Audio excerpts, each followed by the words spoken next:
Go. Hi friends, today is Sunday, June 30th, 2019.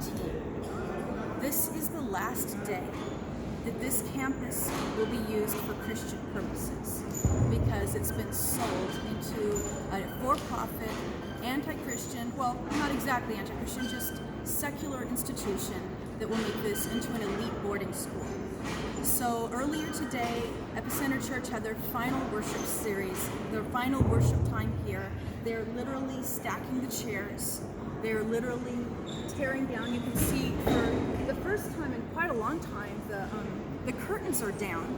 So you can actually see how far and how wide this whole auditorium is. Originally, this was set up so that it could house about 3,000 people, 3,500 people at a time. So without the curtains, you can see just how expansive this was. You still see the red and the blue on the wall. This was soundproof and it was placed over the original windows. You can see there's some windows that were basically restored, but most of them are still covered over. There are windows on the other side of that soundproofing. But it gives you some idea of the expanse of this auditorium, which is in fact the largest auditorium in Pasadena, California. There's so much history here. We are just literally days away from the 75th anniversary of the dedication of this building, Nazarene Memorial Auditorium, which would have been on August 27th of this year, would have been the 75th anniversary.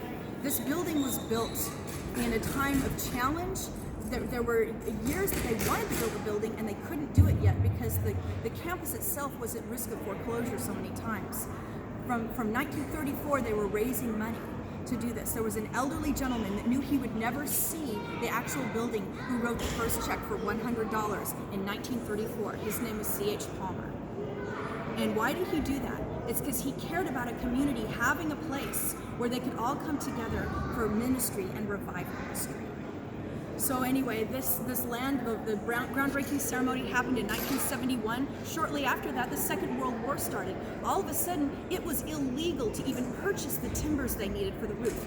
Every time something was needed, there was a miracle that had to happen to allow a dispensation so that they could get the large timbers and so that they could get the steel necessary. In fact, there was such a shortage on steel that when they needed steel for the top of these columns, they ended up finding it in an unusual place. There were some battleships that were being made down near Long Beach. And when they were cutting out the port doors, they realized that the size of a battleship port door was just the size that they needed for the top of these columns. So there is battleship metal at the top of each of these columns. I've been speaking with some of my dear friends who have history here with the Nazarenes. And one of them, his father actually helped to stir the cement for the pours, to pour these different columns and for the walls. Outside the door here on the west side, it says, "Blessed are the pure in heart, for they shall see God." And on the east side, it says, "Blessed are those which do hunger and thirst for righteousness, for they will be filled."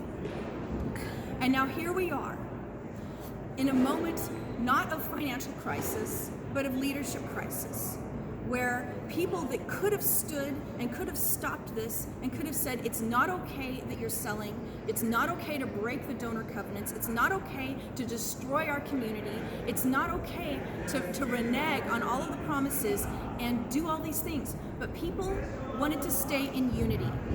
They valued what they call unity. That was the one thing that they were all saying, oh, we're in such unity, I love you, you love me. Even the very people who were involved in selling the campus were on the stage and they're all praying and blessing each other and unified. But you know what? Unity and uniformity are not the same thing. And these same people, many of them were aware of bad things or actually even perpetrated bad things and saw people being hurt or hurt people and let it happen. Other people saw it and let it happen because they were worried about their own skin. They were worried how it would affect them. People didn't want to be thrown out of their houses. They keep everyone here on a month-to-month lease on your house. So No one wants to be thrown out of their house. No one wants to be thrown out of the community. No one wants to risk controversy, because that might affect their donors. It might affect their ministries. It might affect how people see them if they actually confront the bad behavior that's going on. And so yet again, another Christian ecosystem is destroyed because there's no accountability, there's no transparency. People are allowed to get away with hurting each other and destroying and stealing from each other. And so a few people will walk away with a bowl of porridge, and the rest of the community is left with nothing. This is absolutely immoral. It's an outrage. It's illegal. What they did is a breach of donor covenant. It's been fraud. There's all sorts of terrible things that have happened, but people are afraid because Christians don't want to confront each other. They don't want to believe that someone could actually do something bad. Oh, you just need to forgive. Oh, you just need to, oh, I just forgive you. Oh, don't be bitter. Don't be angry. It's like, and so what do? They victimize the victims. Those who call out the problem become the problem to them. There's a complicity that happens, a cast of complicity that happens throughout the whole thing. And every person plays a part. Every person gets choices. Are they going to go along with it and save their skin and have a little more comfort? Or are they going to do the righteous and right thing and say, you know what, that's not okay what's happening. I'm not okay with it. It doesn't feel right. This seems so wrong. Why is this happening? It's happening because of bad free will decisions. Some people said that, oh, well, if God wanted to save it, he would have saved it. You know what? God wanted to save this place. He did. But he uses free will in humans. And if people choose to not do the right thing, that's when you get a Holocaust. That's when you get an Armenian genocide. That's when you get Rwanda. When people that know the right thing to do decide to not do it. And that's what we're seeing here. That's what we are reaping today, are the consequences of bad free will human decisions. People that weren't courageous enough to stand up and do the right thing. There is still a slight possibility that we could reverse this sale, but it's going to take a lot of miracles and a lot of money. It would have been a lot easier to do it if we could have stopped escrow from closing. But people chose to not do it because they wanted a few more months in this building. They didn't want to rock the boat. They still are all trying to be friends with everybody else. And so here we are. We are reaping the consequences of that. This land belongs to the Lord. This land has been dedicated to his purposes for 109 years. Every inch of this place was prayed in and paid for by the saints who wanted this to remain a sanctuary for worship and revival. What's happening is not okay. I'm not okay with it. Save the Campus is not okay with it. But in order to have this turn around in this generation, it's going to require more than just a few people being strong. It's going to require community to actually be listening to what the Lord actually says and courageous enough to actually do the right thing, even when it hurts, even when it's uncomfortable, even when it's sacrificial.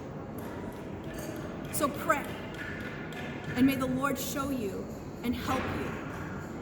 Thanks for listening.